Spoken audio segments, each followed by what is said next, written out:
Hello. Hello, hello, hello. Welcome. You've reached a majestic moment. If you've reached this corner by an accident or even on purpose, thank you. Welcome. My name is L.A and I'm your hostess. Please do subscribe to the channel, like the video. You can comment, you can share. All those things keeps the channel going, keeps it populating, and it allows, YouTube to know that people are liking the content and watching the content and to keep playing the content so that other people that haven't watched it could watch it and find it, and we could just stay in circulation. So welcome. Today, we are going to talk about how you need to listen to that little voice in your head. That's called your intuition. How you need to listen to that little voice in your head. That's your intuition. And I say that because once you recognize, once you're able to discern, to separate what your intuition is that's speaking to you and what your ego is, then you know what's what, and you know what's guiding you and what's allowing you to understand what you're thinking you need to do, right? So when you are dealing with a thought, a situation, a parameter that you're within, and you need to make a decision, and it's your ego, you have to think about what the thought is behind whether or not you should do it. So, contingent upon the type of person you are and what that thought is, should let you know, whether or not is it me just not wanting to bow down, or is it me not wanting to seem less masculine or less feminine or less anything. When you're looking at a situation and your thought and your questioning is whether something is going to be lessened, that is your ego. When you think about the situation and the thought within you that arises is something that's going to be heightened, saved, or greater, that's your intuition. And that is what you need to listen to. That is what you need to listen to, because that's guiding you within the situation to get out of it, to get through it, to get over it, or to not even deal with it in the first place. Here's an example, right? I was in the store the other day, and there were two people. I know situations are always happening in the store, but these are the places where I'm interacting or I'm around other people. Outside of that, I'm in my house or I'm dealing with a massage therapy client. So I don't just randomly be out here like that, right? So I'm in the store, and there's a guy at the counter and there's a guy in front of me. And the guy at the corner has a whole bunch of coins, and he's trying to count out whatever it is that he's trying to buy with coins. And he's trying to get the attendant to count the coins. And the attendant's like, nah, like you came in here and you want to buy what you want to buy. Like, you count it out. So the guy behind him asks for what he asked for, because the guy to, the left and the front of him is trying to sit there and count out the coins. So he asked for what he asked for. He gives the attendant a $20 bill. The attendant doesn't have change for a $20 bill. So now it's just like, man, I'm just standing here behind these people, and what I know I need to get is $5, and I have a $5 bill in my hand. So I immediately, put my mind into thought like, okay, the person in front of me is trying to buy whatever they're trying to buy, and there's no change for the attendant. So let me just get what I need to get, because mine is a clean transaction. I grab what I need to get, give you the $5, I walk out. You don't have to give me anything else. And potentially that $5 could go to the person that was in front of me.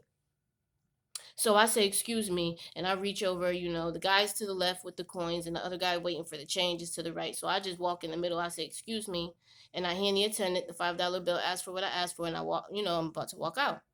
So the guy with the that was counting the coins, he's like, you could have said excuse me.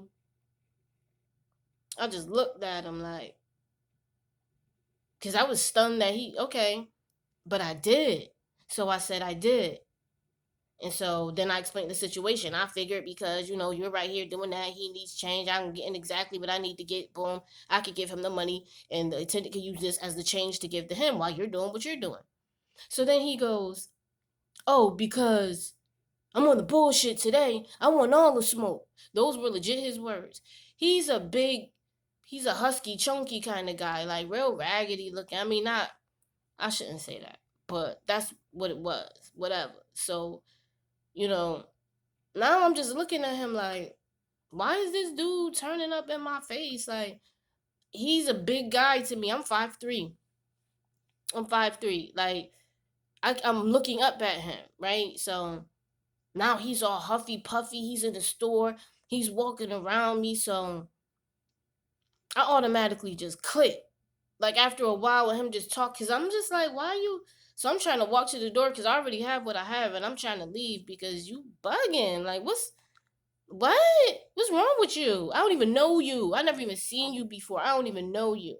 So I'm trying to leave to go to the door to walk out. So he's at the door now. Now he's all saying what he's saying. He's all in my face. And so then boom, I just click like, first of all, you a bitch at like I went in. You standing there, you trying to buy some shit, counting coins, man. Get your money up. That's why you mad. Like, don't make me read you in the store and take all your manhood because you want to be funny and be mad and take it out on the little person next to you that walked by you with a bill. And it was a $5 bill. Like, yo, I just came back from a session, like a few sessions. I got hundreds in my pocket right now, like, but that wasn't the meaning or the purpose or even the point. But I see why you mad, but don't take that shit out on me. I don't even know you. Back up on my face. You don't even know what's on my head. Move around with that. But he walks to his car. He goes, okay, okay. He's biting his bottom lip. He's holding his pants like he's really trying to refrain. So I'm just like, what in the? He goes to the car, grabs this girl. Now I don't know what he thought she was about to do or what he didn't think I was going to do.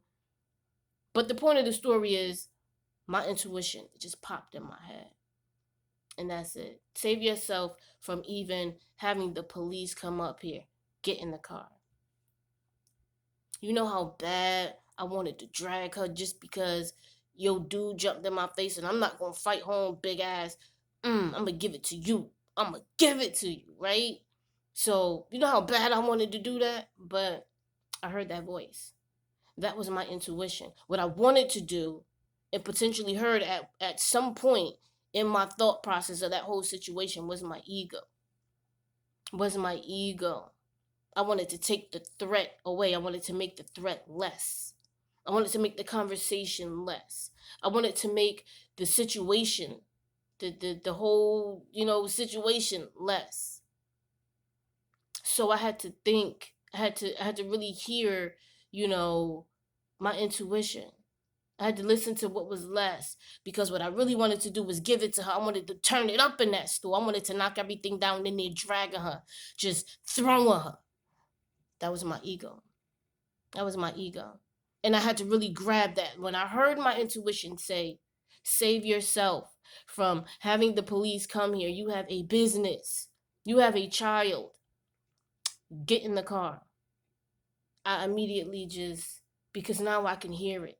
I can hear and understand when it's my intuition, when the universe, when it's God speaking to me, when it's touching my soul. Don't do it. I can hear it loud as day now. And I'm also at the place where I try to obey it when I hear it. I don't hear it and let my ego take over. I hear it and I listen and I obey because it's saving me. It's saving me. So when I heard that, I just kind of like clicked out. And I remember like erecting my back. I remember the moment like I erected my back and kind of just, and I looked at him and I looked at her and I just walked out the store. I just walked out the store and I got in my car. And I'm driving, going back home and I'm thinking about the situation and I'm replaying it over in my head. And what's so crazy is I'm thinking about all the things that I would have did to her. I'm thinking about all the things I would have did to her and where it would have been taken and unnecessarily. And I had to even at that point calm my nerves down and calm the fire that built up inside of me because it was in there just bubbling. Like that's why I wanted to drag her because I just inflamed, right? I had to calm myself down in the car. So the point is listening to your intuition, listening to that voice and knowing when to stop, when to make something, lessened and save a situation and save yourself and save, the potential chaos and mayhem that would be caused if you did the opposite. A lot of people are not aware of the spiritual world. A lot of people are not aware of the 5D realm, and they operate so highly in the 3D realm that it's almost insanity. That guy was crazy in the store. Like, why are you swelling up in my face as a female? And I don't even know you. I did nothing to you. I said nothing to you. Like, why don't you have control of that? Why did that even transpire? Why did that bubble up and pour out of your pores? Why don't you have control? How come you didn't hear your intuition telling you to stop? Because I know it did. I know it did, just because of what I just explained, the makeup of the situation being. I know it did. But you didn't stop for what?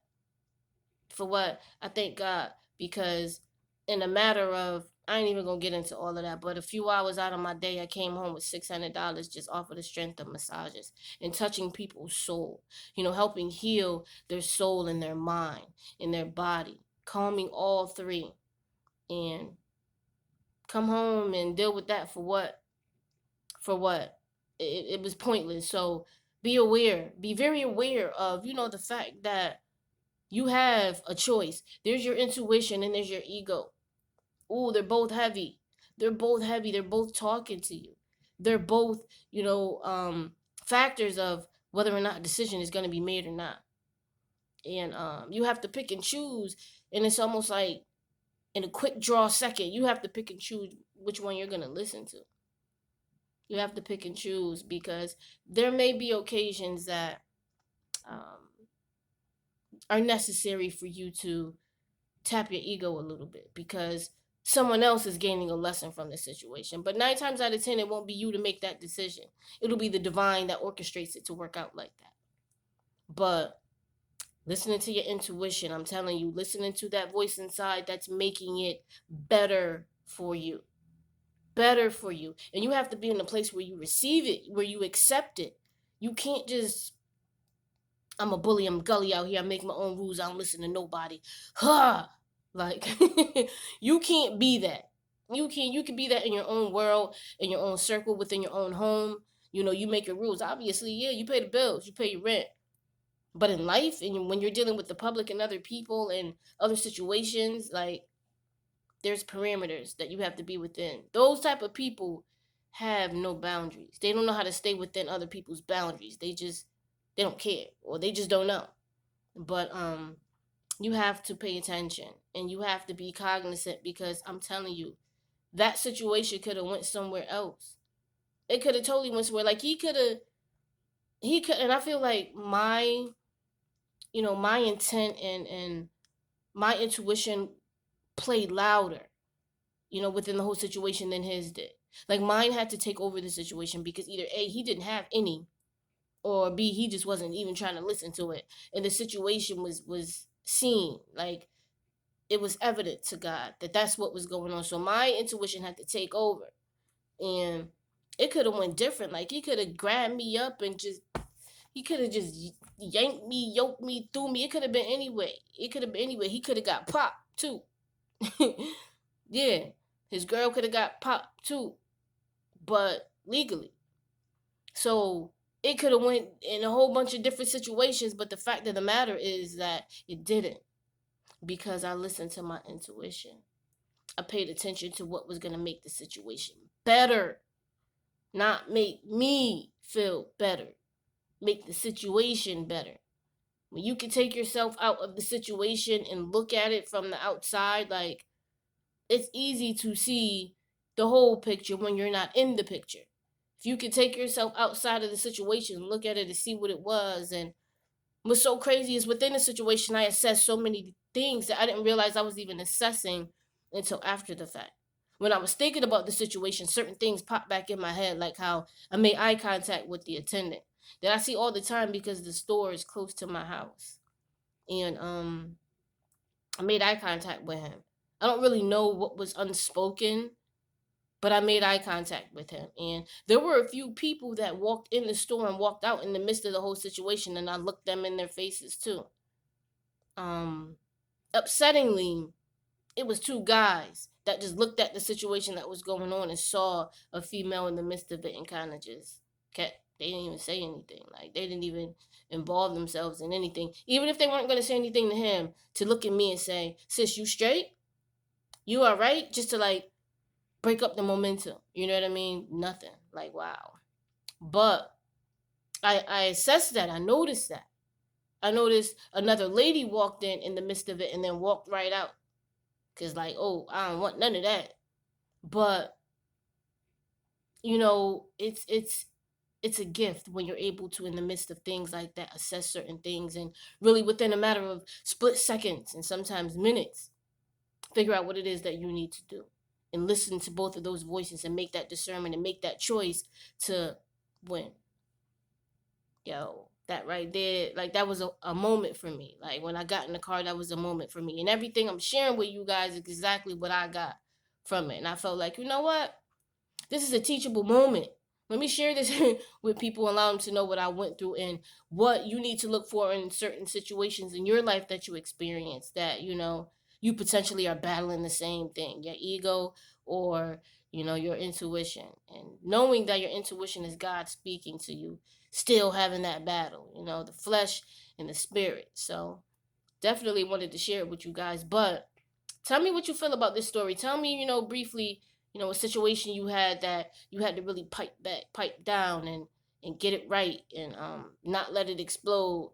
And you had both opposing thoughts going on in your head and you chose what made you better, you know.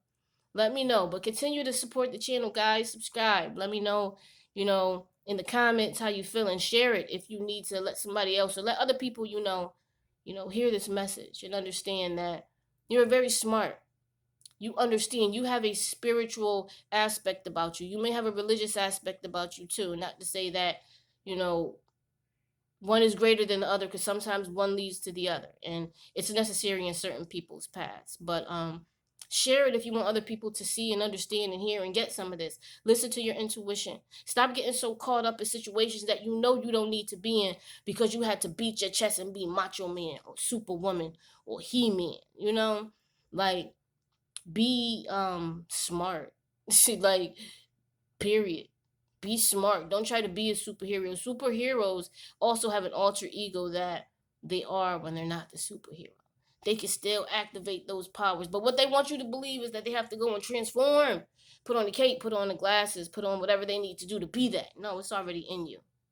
It's already in you. You didn't need to step in that phone booth, like, and come out with your costume on. Like, it's already in you. You know what I'm saying? So be able to discern that, be able to juggle that and know in a quick second and have your mind work like that to, nope, I'm not even going to get involved in this.